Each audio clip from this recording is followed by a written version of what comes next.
important to me. I think that's important to most people, but it is often overlooked. You kind of start making decisions based on what you like, and then sometimes I see brides, they get to the point where they've made decisions on everything that they like, but sometimes those things don't all go together, or it may not flow or be put together well. So that's what I do. I do all the planning, of course, but that's the logistics part of my job. I really try to work with brides to customize their day to make it personal and unique and show their personality with what their day is like. So I kind of did a couple boards, and one of them is my own personal wedding because I wanted to kind of walk you through my process. I first kind of started thinking about what weddings that I've been to, and I was in 10 before my own wedding. The weddings that I've been to, what did I like about them? What didn't I like about them? Are there elements of weddings that I've been to that I want to incorporate? And I think it's just as important to know what you do like as well as what you don't like. For me, a favorite wedding that I had was at a barn. It was all outdoors. It was just real casual, but also there was an elegance part of it. And so I knew for me that was probably going to be that I wanted to get married in a barn. And I ended up picking Cedarwood as my venue, if you're familiar with them. So after I kind of looked at, well, what do I know I don't want to do, and what do I know that I do want to do? And I wanted a casual wedding. I didn't want anything more formal. I wanted it to be laid back. And so I had picked my venue at that point, and then I started looking for inspiration, which I'm sure that you guys have done.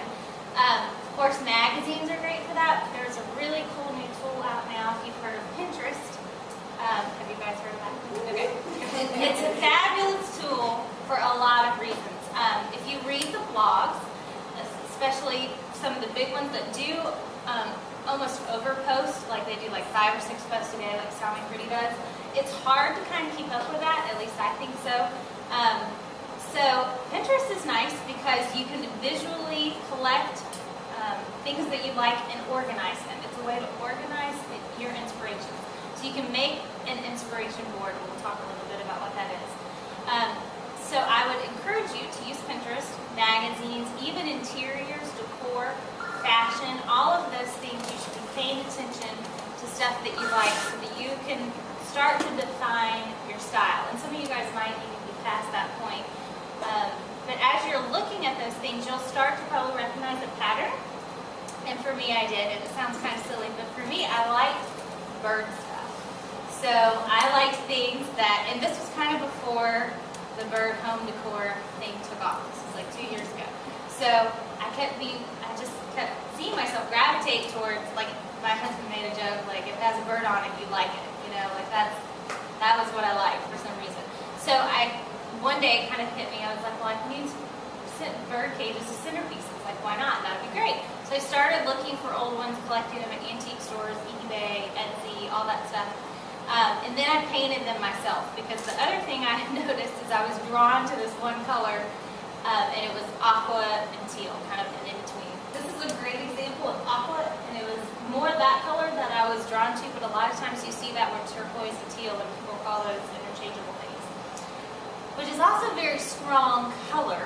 So as I was kind of getting pictures and stuff that I liked, I noticed that I did not want to use aqua like everywhere. So then it just kind of looks like someone grew up a certain color, you know, like that can be overbearing. So I kind of worked towards a color palette, and I wanted to use aqua as an accent, but I wanted to use neutrals to kind of balance that. And so one of the first things I put on here, as I said, it started with a quilt, and that's because my parents had given me this quilt that's in that picture for Christmas, and I got engaged in November, so it was pretty much soon after I got engaged. I had seen that quilt, liked it, it was on Etsy, and my parents got it for Christmas, and then that kind of made me think, you know what, I love so many elements about this, and there were birds in it, and there was a lot of aqua in it, that I'm going to use this kind of as my inspiration. So that's kind of how it started for me. That was the one thing I kept kind of going back to make sure that other things that I chose made sense. So I chose Anthropologie kind of gray dresses as bridesmaid dresses because, again, with aqua or some other strong color like purple or red or hot pink, you don't want to use that everywhere. If you can see too, the groomsmen and my husband wore khaki linen suits, and they had His tie was different. It was kind of a gold tone because I was wearing a lot of gold accents. I had a gold bolero, gold sash, gold shoes, and we used a lot of ivory. The other guys did have, and I don't have a picture of it, but the other guys did have a tie that had some of the aqua in it, but it wasn't strong. It wasn't like an all teal tie with stripes with some different shades. So I kind of played off the gold a little bit, and this is not our invitation, but it's our RSVP card. And so these were kind of the colors on it, and the text was gray. And then you can see kind of how the centerpieces turned out. We did a lot of wildflowers. We used mason jars to kind of play on that whole outdoorsy, not country, but I would say southern vintage charm kind of thing. We made all of our burlap tablecloths so that we used, and I would strongly suggest this if you're going to use burlap, we used a burlap linen grade, not the actual potato sack burlap, because it sheds, it goes everywhere, and it's a mess. This is a tad more expensive, but it's not expensive. These were the welcome bags for guests that were at their hotels. And then we also used the same fabric and stitched aqua lining on the outside for the table runners. And then the tables just had ivory tablecloths, and you guys know what fruitwood chairs are, the brown chairs with the ivory cushion.